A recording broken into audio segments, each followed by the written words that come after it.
COVID and kids now reaching a whole new level with the Delta variant. Cases are rising among the younger generation, and it is fueling concerns tonight over this upcoming school year. The current numbers are staggering. Children's hospitals experiencing near record numbers of kids in their care.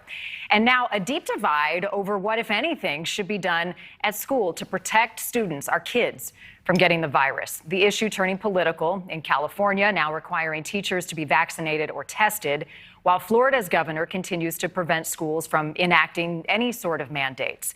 We have team coverage tonight, and we start with NewsNation's Aaron Nolan live in Little Rock, Arkansas, where some kids are not only in the ICU, Aaron, they're on ventilators. Yeah, Marty, this is a disturbing trend, and we've seen debates in this country over masks and vaccines. But what we're seeing with this Delta variant of the coronavirus is that it is taking on our youngest Americans, and it's giving us numbers unseen so far in this pandemic. From month to month and day to day, COVID-19 and what we know about this pandemic continues to evolve. For the first year of the pandemic, it was, gee, kids are relatively spared. That's great. We've got to get out of that mindset and realize it's everybody's job right now to protect kids from COVID-19. The latest surge is straining children's hospitals across the country. I think one of the things that we're going to learn as time goes on is really what makes this particular variant more able to infect children than the earlier ones were. Children were relatively spared earlier in the pandemic for reasons that we weren't quite clear on. Dr. Jessica Snowden is the chief of pediatric infectious diseases at Arkansas Children's Hospital.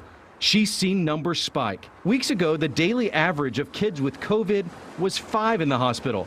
Today, it's 27 at its 2 campuses in Arkansas, with 13 in the ICU and 7 on ventilators. So I think getting used to the idea that it is so much more contagious and knowing that everybody who is unvaccinated, whether it's because they've chosen not to be or because they're not old enough yet, all of them are at high risk right now from getting sick. And it's a trend that's seen across the South.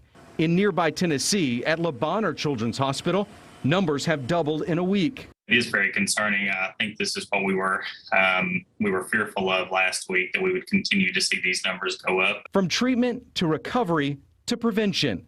From everything she's seen, one pediatric infectious disease doctor knows mask will help this surge among America's children. It is a small thing that we are asking people to do to protect kids, but I think there is no question from the scientific perspective that kids should be wearing masks in school.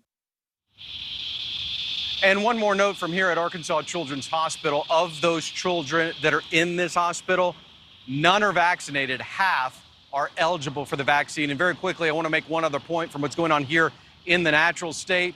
Right now, school districts across this state are deciding to issue mask mandates for elementary schools. And this afternoon, the University of Arkansas, the biggest university in this state, also said that masks will be required when students are on campus. Marnie?